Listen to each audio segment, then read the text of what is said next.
오춘기 여러분 잘 지내셨나요? 지난 이야기에 이어서 전하지 못한 2부 내용을 전해드립니다. 어느 날 수진 씨가 미경 씨를 불러냈습니다. 목소리가 심상치 않았어요. 미경아, 나 좀 만나줄래? 지금 당장. 무슨 일이야? 만나서 얘기할게. 두 사람은 명동의 한 카페에서 만났습니다. 수진 씨의 눈은 빨갛게 부어 있었습니다. 울었던 것 같았어요. 미경아, 솔직히 물어볼게.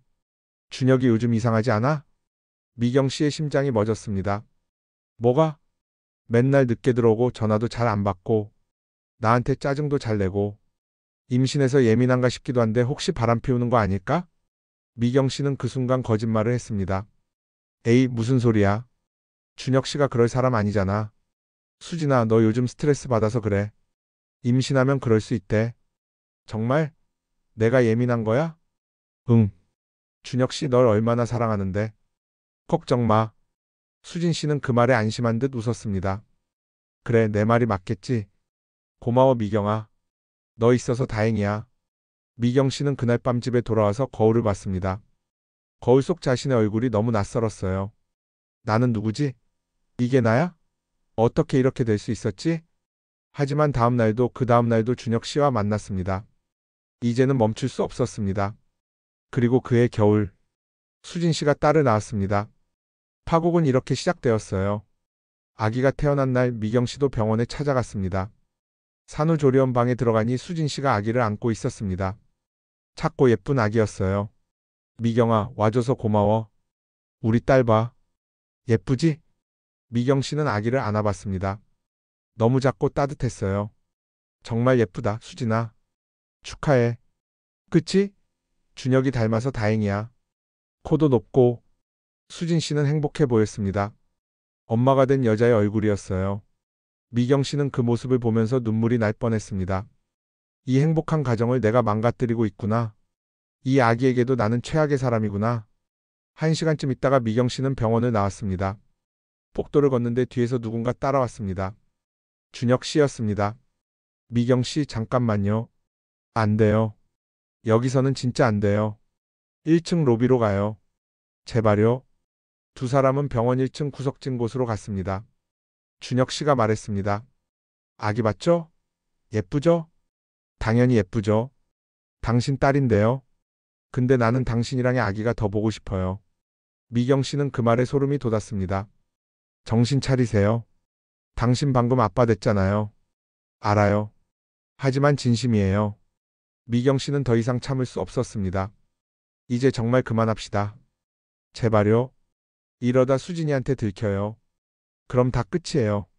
들키면 어때요? 차라리 그게 나을 것 같아요. 미쳤어요? 수진이가 얼마나 상처받을지 생각해봤어요? 그럼 우리는요? 우리 마음은요? 우리 마음은 잘못된 거예요. 처음부터 잘못된 거였어요. 미경 씨는 그 말을 하고 병원을 나왔습니다. 그날 밤부터 미경 씨는 준혁 씨의 연락을 받지 않았습니다. 문자도 전화도 모두 무시했어요. 일주일이 지났습니다. 2주일이 지났습니다. 미경 씨는 조금씩 일상으로 돌아가려고 했었습니다. 이제 정말 끝내야 한다고 스스로를 다짐했어요. 하지만 한 달 후, 수진 씨에게 전화가 왔습니다. 목소리가 이상했어요. 미경아, 우리 만나자. 할 얘기가 있어. 미경 씨는 그 목소리만 듣고도 알았습니다. 모든 게 끝났다는 것을, 모든 것이 드러나다. 다음 날 두 사람은 명동의 조용한 카페에서 만났습니다. 수진 씨는 미경 씨를 보자마자 물었습니다. 준혁이랑 사귀고 있었어? 미경 씨는 아무 대답도 할 수 없었습니다. 대답 안 해도 돼. 알아. 다 알아. 수진 씨는 울지 않았습니다. 그저 조용히 말했습니다. 어제 준혁이 핸드폰 봤어. 너한테 보낸 문자들. 오늘 저녁에 볼 수 있냐고 보고 싶다고. 그걸 보는 순간 다 알았어. 미경 씨의 눈에서 눈물이 흘렀습니다. 미안해. 미안하다고. 그게 다야? 수진 씨의 목소리가 떨렸습니다. 언제부터였어? 미경 씨는 대답할 수 없었습니다. 결혼 전부터였어? 아니면 결혼 후? 내가 임신했을 때도? 미경 씨는 계속 울기만 했습니다. 대답해줘. 그것도 못 해줄 거야? 결혼 전부터였어. 수진 씨는 그 말을 듣고 한참을 가만히 있었습니다. 그럼 결혼식 때도? 내가 들러리 서달라고 했을 때도? 너 이미 준혁이랑 그러고 있었던 거야? 미경 씨는 고개를 끄덕였습니다. 수진 씨가 물었습니다. 왜? 왜 하필 너였어? 내가 뭘 잘못했어? 잘못한 거 없어. 다 내 잘못이야. 넌 내 친구였잖아. 내가 제일 믿었던 사람이었잖아. 어떻게 이럴 수 있어? 미경 씨는 아무 말도 할 수 없었습니다. 수진 씨가 계속 말했습니다. 나 정말 행복했어. 준혁이 만나고 결혼하고 아기 낳고 내 인생에서 제일 행복한 시간이었어. 근데 그게 다 거짓이었던 거야? 내 남편이 내 친구랑 바람 피우고 있었는데? 수진아, 정말 미안해. 미안하다고 해서 될 일이야? 넌 내 삶을 망가뜨렸어. 내 가정을, 내 믿음을, 내 행복을 다 망가뜨렸어. 미경 씨는 계속 울었습니다. 수진 씨가 마지막으로 말했습니다. 다시는 내 앞에 나타나지 마. 그리고 행복하지도 마. 평생 후회하면서 살아. 그리고 수진 씨는 자리에서 일어나 나갔습니다. 미경 씨는 그 자리에 한참을 앉아 있었습니다. 카페 직원이 괜찮냐고 물어볼 때까지. 그게 두 사람의 마지막 만남이었습니다. 파국 후의 삶. 수진 씨와 헤어진 후 미경 씨는 준혁 씨에게 전화를 했습니다. 수진이가 알았어요. 전화 너머로 준혁 씨의 긴 한숨이 들렸습니다. 알아요. 어젯밤에 다 얘기했어요. 이제 어떻게 할 거예요? 모르겠어요. 수진이가 이혼하자고 했어요. 당연하죠. 근데 나는 아기 때문에라도 헤어질 수 없어요. 미경 씨는 그 말에 모든 걸 이해했습니다. 그럼 저는요? 전 뭐예요? 미안해요. 저한테 사랑한다고 했잖아요. 나랑 있고 싶다고 했잖아요. 그땐 진심이었어요. 지금도 미경 씨가 좋아요. 하지만 아기가 있어요. 책임을 져야 해요.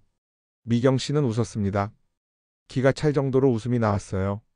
그래요. 잘 사세요.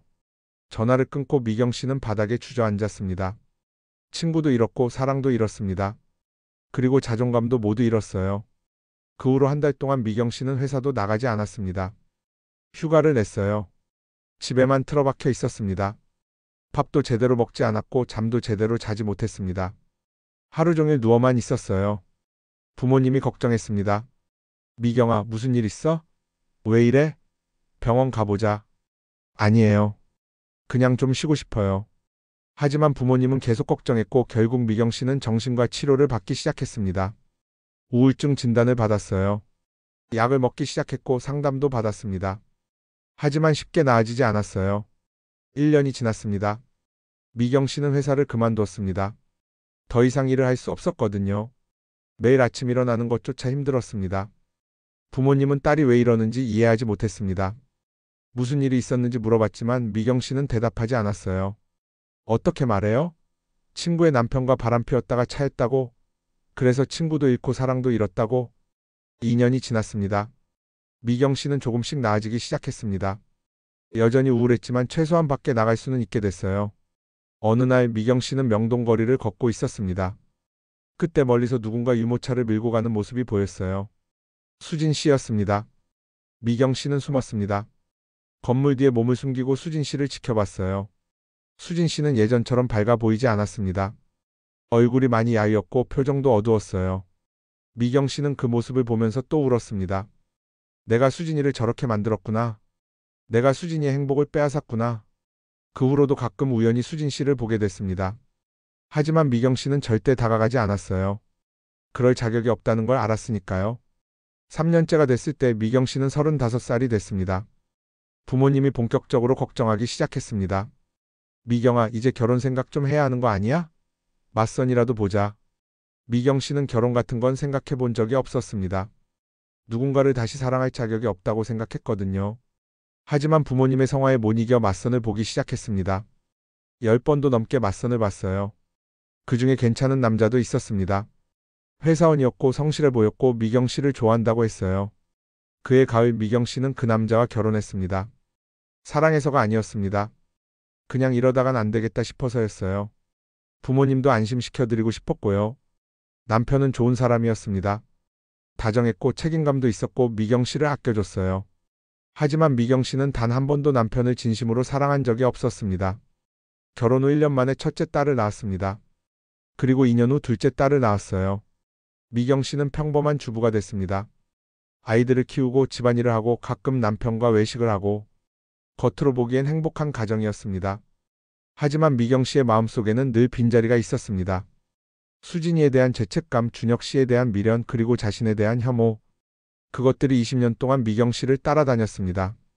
어느덧 그로부터 20년이 지났습니다. 미경 씨는 이제 50대 중반이 됐습니다. 딸들은 모두 커서 대학을 졸업했고 첫째 딸은 결혼도 했어요. 남편과의 관계는 여전히 그저 그랬습니다. 싸우지도 않지만 특별히 친밀하지도 않은 관계였죠. 미경 씨는 20년 동안 단 한 번도 남편에게 자신의 과거를 말하지 않았습니다. 딸들에게도 물론 말하지 않았어요. 혼자서 그 무게를 짊어지고 살아왔습니다. 가끔 밤에 잠들기 전 미경 씨는 수진 씨를 떠올렸습니다. 수진이는 지금 어떻게 살고 있을까? 행복할까? 건강할까? 나를 아직도 미워할까? 인터넷에서 수진 씨 이름을 검색해 보기도 했습니다. 하지만 아무것도 나오지 않았어요. 어디서 뭘 하며 사는지, 준혁 씨와는 아직 같이 사는지, 딸은 잘 자랐는지 아무것도 알 수 없었습니다. 그리고 작년 미경 씨의 큰딸에게 큰일이 생겼습니다. 사위가 바람을 피운 겁니다. 딸이 울면서 전화를 했습니다. 엄마, 나 이혼할래. 도저히 못 살겠어. 미경 씨는 그 말을 듣는 순간 20년 전이 떠올랐습니다. 딸을 만나러 갔습니다. 딸은 눈이 퉁퉁 부어 있었어요. 엄마, 어떻게 이럴 수 있어? 나를 사랑한다고 해놓고 다른 여자를 만나다니. 미경 씨는 딸을 안아줬습니다. 그리고 그 순간 20년 전 수진 씨의 얼굴이 떠올랐습니다. 수진이도 이랬을까? 이렇게 아팠을까? 이렇게 배신감을 느꼈을까? 미경 씨는 그제야 제대로 깨달았습니다. 자신이 얼마나 끔찍한 짓을 한 건지, 수진이가 얼마나 아팠을지. 그날 밤 미경 씨는 편지를 쓰기 시작했습니다. 처음에는 수진 씨에게 보내는 편지였습니다. 사과하고 싶었어요. 하지만 쓰다 보니 수진 씨에게 보낼 수 없다는 걸 알았습니다.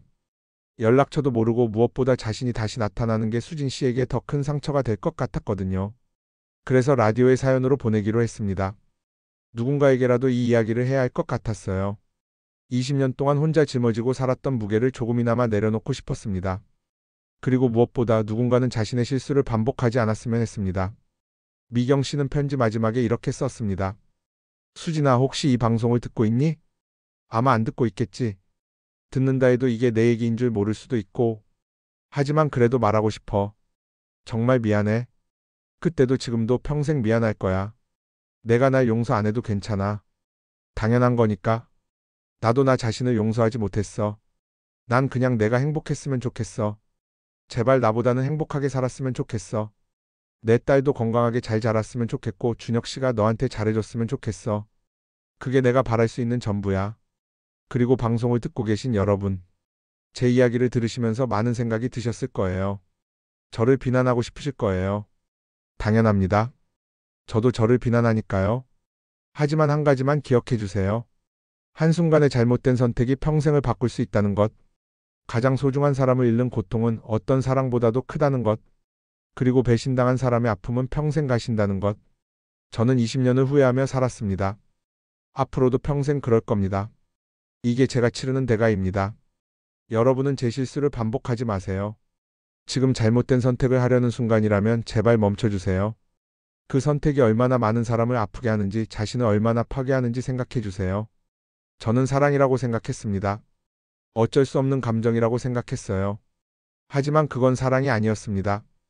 그저 욕심이었고 이기심이었습니다. 진짜 사랑이었다면 친구를 배신하지 않았을 겁니다. 진짜 사랑이었다면 상대방의 가정을 망가뜨리지 않았을 거예요.